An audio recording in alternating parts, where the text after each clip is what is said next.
increased representation has really been the cornerstone of much of the Law Society's work over the past 12 months under the outstanding leadership of our President John P. Shaw. We have completely rethought and redeveloped the way we represent our members.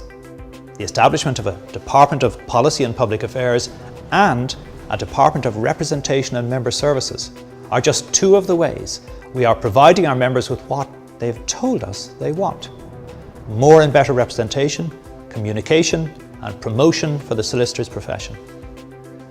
Representing our members' interests, and indeed the interests of the public, in the legislation and policy-making arena, the new Policy and Public Affairs Department is producing a high-quality submission on a regular basis on all sorts of issues. For example, a substantial number of detailed submissions were made and meetings held in the course of the year with 2 successive Ministers for Justice and their officials in relation to the Legal Services Regulation Bill, a bill that was first published as far back as October 2011. Both of these ministers have publicly welcomed the Society's constructive engagement, which has led to a great many significant improvements in the bill. Building on the existing level of media engagement, the Law Society has been to the fore on air and in print on issues of fairness and justice, representing the interests of both our members and the general public. For example, we were first out publicly on Morning Ireland and elsewhere on the Court Service sweeping plans to close 4 Dublin courthouses, plans that were unprecedented in their scale and completely unjustifiable given the enormous numbers of citizens that would have been negatively affected. We were also first to welcome the announcement that, at least in part due to the Society's lobbying, the closures will not now go ahead.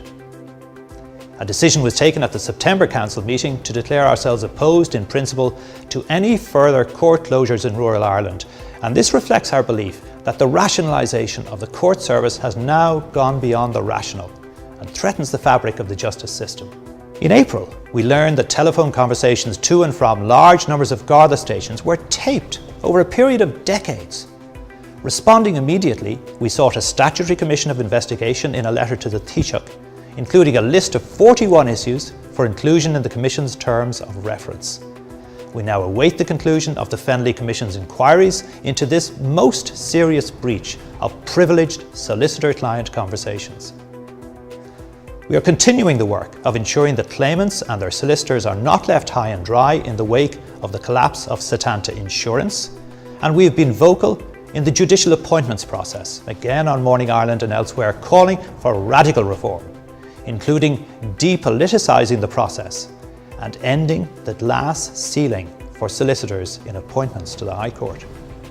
These are just some examples of the way in which we, as a society, listen to the concerns and wishes of our members and, through our increased capacity and strengthened lobbying and policy team, give effect to them. Backed by a complete refresh of the Law Society's brand and image, this shows great strides taken to ensure and we are already able to meet the challenges of the present and the future while taking pride and not forgetting the traditions and achievements of our past. I am proud to be a solicitor. I am sure you are too. We are members of a profession overwhelmingly characterised by excellence and integrity and with legitimate interests, together with vital public interests to protect, interests that are well represented by your Law Society. Thank you.